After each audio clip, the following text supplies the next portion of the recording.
Hi, and thank you for joining me for Looks, Lunch, and Love with Lorene. I'm your host, Lorene, and I'm so happy that you're going to be joining me today. I've got some fun, favorite new bites of mine, as well as some cool new trends, and I'm going to bring some positivity your way. So come on around. Let's have some fun today.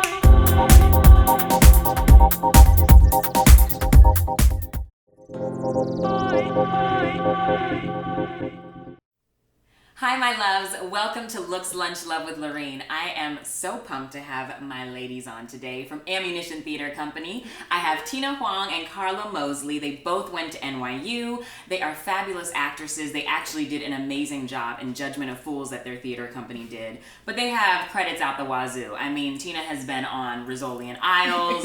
I mean, she was also, I wish I could just rattle off the list. And then Carla's also on Bold and the Beautiful. So, but you can check them out on their theater and their theater company, and that's what we're going to talk about today. So, welcome, ladies! Yay! I'm so happy you finally are able to be on the show. Thanks for having us. Yeah. You made us sound really impressive.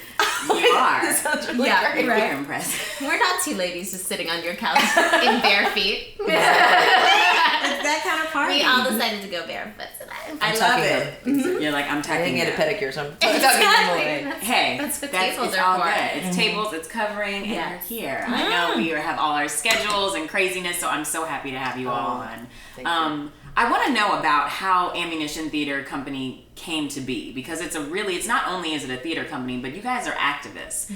And during this trying kind of time in the world, I think it's so important that we have something like that, because we can give so much back through our art. So yeah, I want to know about how you all came to shake up this beautiful LA town. It's so interesting. Well, we all know the same group of actors, and we're generally actors of color. Yeah. And And I don't know, is many there a of better us way to went- say that? No. Okay. It's an interesting conversation because so often people will see our company and be like, oh, it's the black Brown- theater or the company, brown or it's company. the brown company. Yeah. And what's interesting is that We there don't- are at least a good third of our company is actually white, and we have people of all different hues and sexual identities and gender. And, So we're just so- as brown as every other theater company is white. But so, our- like, what's the difference? Like, why do you have to delineate us as the brown company? It's such we're a just weird interested distinction. in telling stories of underrepresented people and also engaging in creative activism. Yes. And representing the world as it is. And that's what we strive to do. Yeah, one of the things that I always say that's, I guess, easier for people to understand in popular culture is that, like, you see a hospital show on TV and it's going to be mostly white leads. Nothing against white leads, but I'm just saying there's all white leads, and then there'll be, like, one Asian doctor, which, come on. One Asian doctor, maybe an Indian doctor, maybe a black doctor. Right. Whereas if you were in a hospital, it would be, like, all West Indian, Jamaican, Asian. It would be very, very mixed. Yes. Mixed community. But then if you go to look at Orange is the New Black, this is very problematic to me. It's set in a prison, and then suddenly everyone's okay with the actors all being of color. And so for me, it's like, why are we okay with one thing and reflecting the reality as it is, and not the other reflecting the reality as the good world as it is. So that's interesting to me. Yeah. But our theater company, we were both invited by Arjun and Vinny Chibber. Arjun Gupta, they don't share the same last name, and Vinny Chibber. And I think it just came from a lot of us working and being sort of marginalized, and also saying that I don't have to always be playing the Asian character as well. How about you just play a character? How about I just play a fully character? fleshed, realized Yeah, character? we're trained Go figure. actresses. We Right. went to conservatory. You know what I mean? Yeah. Like we can do that. So I think that's how it came about. And we got invited, and then we had the first meeting. They were like, "What do you want to do?" Carla became head of philanthropy. She's so good at it. Philanthropy meaning we, for a year, have a relationship, we call it in residence, with a local Los Angeles social justice organization or nonprofit. So this past year we worked with My Friend's Place. Yes. Yes. So every Monday we would go and do a theater workshop with the youth there. They're a homeless youth day center located in Los Angeles. We did a couple readings that benefited them. Just really kind of did whatever we could to raise their awareness and support them throughout the year. Is that the one that you and Tina directed, which Yes. was amazing? Oh, Thank you. That was such a good piece. Oh, thank Oh my! You guys have to. You have to watch them not only act, but their directing style together is so beautiful. It's just like so present, and everyone is active, and people. Oh, it sends chills. It was really powerful to watch. So you'll have to direct again. That's very, very appreciated. Yeah, it really is. It was a labor of love. It really, really was. Tina and I have a problem that what happened was, so we were initially just supposed to produce it, and then we were looking for directors, and we just we were looking. We talked to some amazing people, but I just had a feeling. I was like, I just think it's simpler than that, and I called her one day and I was like, Tina. Well, actually, I called her Pickles. It's a long story. I said, Pickles. I think, and she goes, I know what you're gonna say, and I was like, I think we can do it. You did. I mean, so we devised it from stories that we created with the youth, so they really co-wrote it with us, and then we also had some of the youth in the show, and it was a really beautiful event, and the culmination of our work with My Friend's Place. Yes. Yeah. And they said to us afterwards, they were like, we didn't know that you cared this much. I mean, they knew, but it was like to have a company, because there was nothing in it for us, there really wasn't. It wasn't about our egos or anything like that. I mean, I think I barely told people we directed it. Yeah. No, you didn't. But I can.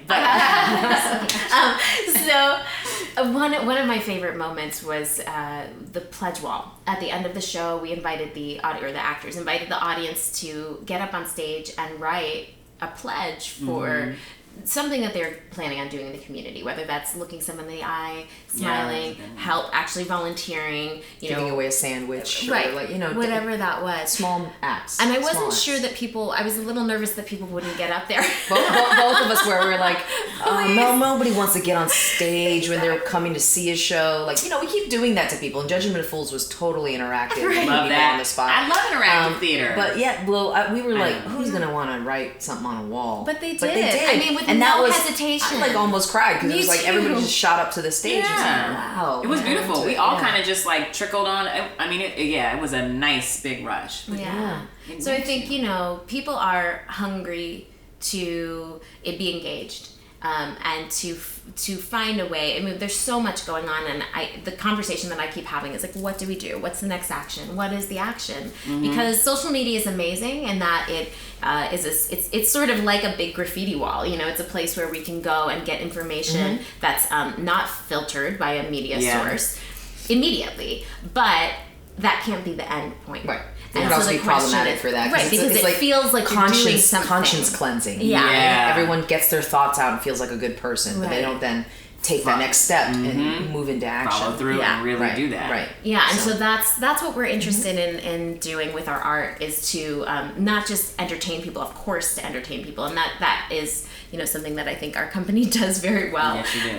There's a really it's a pretty impressive group of artists, that that everybody else in that company, yeah, they're amazing. Yeah. How many of you all are in the company? 14, I think, or is it 13? Yeah, 13 now. 13. 13. Yeah, and it's really cool because all these actors, you would expect a theater company being built in Los Angeles. It's a lot of people that want to be showcased, a lot of people that want to be seen. This company's not like that. Everyone's here because they really believe in the mission and believe in the work and the creative activism, is what we call it. So it's really neat. Everybody's willing to take a back seat. Doesn't need to be in everything. It's so nice how you all rotate. Cool. I've seen even from the I think when I went to your to the whole launch when you guys first did. Oh, Ammo. Yeah. I mean the one in the chamber. One in the chamber, yes. And seeing they produce tons of work, but it's nice that everyone kind of gets to play different roles, and you all really do follow through on your word. I mean, I think I talked about My Friend's Place on last week's episode, and so I wanted to make sure that you all could talk about it. And then Tina, I wanted to touch upon, because I know Carla, you do the philanthropic work, and then Tina, what's your specific work? Oh, I'm the co-artistic director. So yes, I remember. I just remember when we were all picking the jobs, and you did the philanthropy, which is so up your alley, and very good leadership in that way. We were voting on people were volunteering for artistic directorship, and I think I was hesitant because I was like, I don't know if I can do that. I've not done that before, but I did say maybe I'll do it. Like it was tentative, you know. And then we had two men, Arjun and Malcolm Barrett, raised their hands, and then one of our fellow company members at the time was like, we need a woman's voice in there. And I'm actually glad she did that. I'm pretty proud of the work we've done.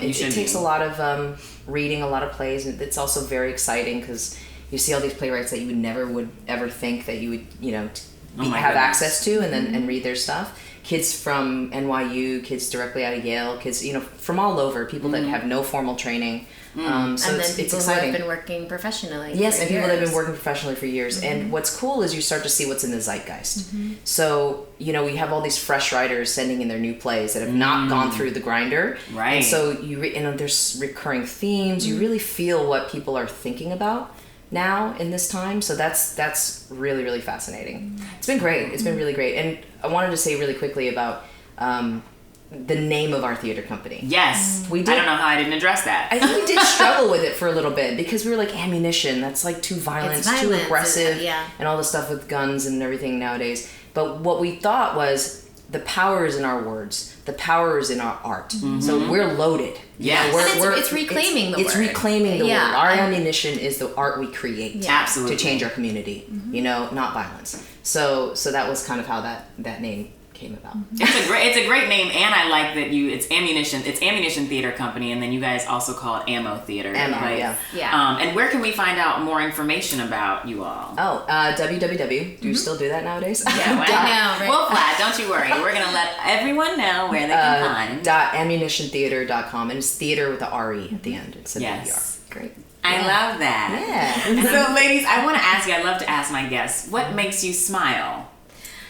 I think for me, it is, it's the people in my life. I think definitely I'm so blessed to have the friends that I do. And what's most important in the work that I do is that I always pray to be challenged in the best way, to be working on work that I enjoy and with people that I enjoy, because it's not worth being in this world if we don't have that kind of support. And especially now with everything going on, it has been a tough month for our country, and the thing that keeps me going on days when I don't want to smile are the people in my life. Texting people, calling people, and being vulnerable enough to say, first personally and then publicly, I don't know what the next action is, but I feel like if we keep rooting ourselves in love and surrounding ourselves by that, then that other small but very loud voice doesn't win. Will not be able to win. Right. And we tend to give that power to the people with the small, loud voice. You know what I mean? You're right. And we take away the idea that like love is very powerful. And it sounds so cheesy. I mean it does sound cheesy, right? I'm aware of that. I'm aware, but but it's the truth though. You know what I mean? Because it does unite us. It unites like I was saying, we found out about Dallas when we were together in the same room, and we were reading plays. We were, talking about issues. We were being such theater nerds. We were reading plays out loud together You have to on a Friday night. How are you going to be able to? How else are you going to be able to tell if it's good or not? Sometimes. Thank you. Yeah, You gotta read it out loud. You gotta hear hear it. Yeah, we hear it. But we were creating and dealing with, I think, the grief in our way as artists. And it was so exciting. Maybe exciting is not the word, but to feel that kind of love and friendship and camaraderie, and we're all people with different backgrounds, to come from different places. It's just lovely. That was like the microcosm of our world and what we can build in the larger community. And hopefully Ammo can be a part of that, and is trying to be a part of that, and being with those people is what makes me smile. It really makes me feel. It's why we keep doing it. Yeah. Because it's easy to do work and feel miserable. It is. It really is. But then what's the point? What's the point? We didn't become That's actors to be. We didn't become actors to be miserable, right? No. Right. We didn't become creators to be miserable. Yeah. So I hope not. Right. So finding that joy is in the people, I think. And also kittens. Oh yes, puppies and kittens. I think pandas are pretty cute too. Pandas are so. so cute. Hey. Baby sloths. Adorable. This is why I love the two of them. Kittens, pandas, sloths. Thank you, ladies, so much for being a part of the show. I love that we got to end on this. For more information, just click on the link for Ammo Theater. They are going to have a rockin' season coming up. So if you are in the LA area or not, come on out. LA is a great place to visit, and you can check out their beautiful work. Thank you so much, and stay tuned for our next food segment, Underground Cafe. Thank you.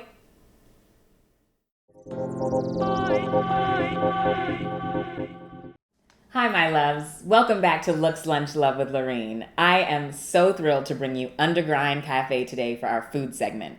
They are such a cool kind of edgy coffee shop that's in the Beverlywood area, and the story of how they came to be was really interesting. I mean, I found it interesting. They basically started a Kickstarter fund to make sure that this coffee shop was in their community. And it's run by Rachel Cezanne and her husband Ron, and they have kind of edgier coffee drinks like the London Fog and the Purple Rain. That's always what I have to say when I get that drink. And their chai is awesome. So I love supporting Black-owned businesses and people of color. And so this is just another way to show my support, and their food is really good, but their coffee drinks are like stellar. So let me just give you a little glimpse of what they have, and you can check them out online, of course, and they kind of have daily specials. My personal favorite coffee drink has to be the Purple Rain because it has like lavender tea, vanilla bean, and then you can get any choice of milk. You can get regular whole milk if you want, almond milk, coconut milk, soy milk. They literally have all the options. And another favorite I would say would be the London Fog, and that has Earl Grey if you like that kind of flavor with the milk, and vanilla bean. And then the chai, their chai is really good. They've got a couple different variations where they have the a tiger chai, and they also have another one that has coconut in it, which is really cool. So they know how to really mix and match really interesting, cool flavors.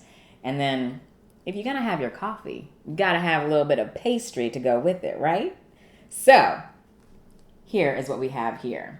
I like a little ham and cheese, but you can see how the bread is just so fresh. And then we have also the cinnamon Danish that has like walnuts. And they got the pain de chocolat. You also have a blueberry muffin here, which is really good. And then if you like a good old cheese Danish, perfect. Now, I would also say to try them out for lunch. That's something that I haven't experimented with yet, but they've got apparently a rockin' like summer salad, and I've heard great things about their sandwiches. But I can definitely vouch for their coffee drinks and their pastries. They are delicious. So check them out. Underground Cafe, Beverlywood area. So much fun. I'm gonna have my purple rain right now. Stay tuned for the love section because you're not gonna want to miss it. Ciao.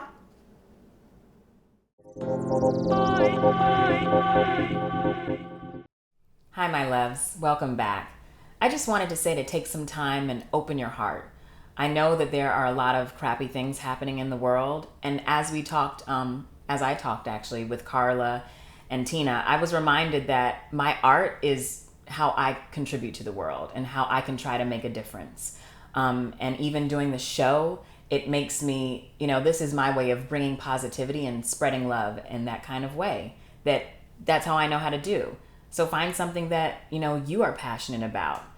And also, as crazy as it can be, being grateful and being just appreciative of what we have, that's something that I also turn to. Every day I write 3 things that I'm grateful for in my little journal, whether it's just waking up in the morning, being blessed to work on this show with my amazing crew, having a beautiful, group of friends who love and support everything that I do. And you know what? It helps. It helps. So have a little gratitude in your day and spread some love. Thank you so much for joining me on Looks Lunch Love with Lorene. I'll see you soon.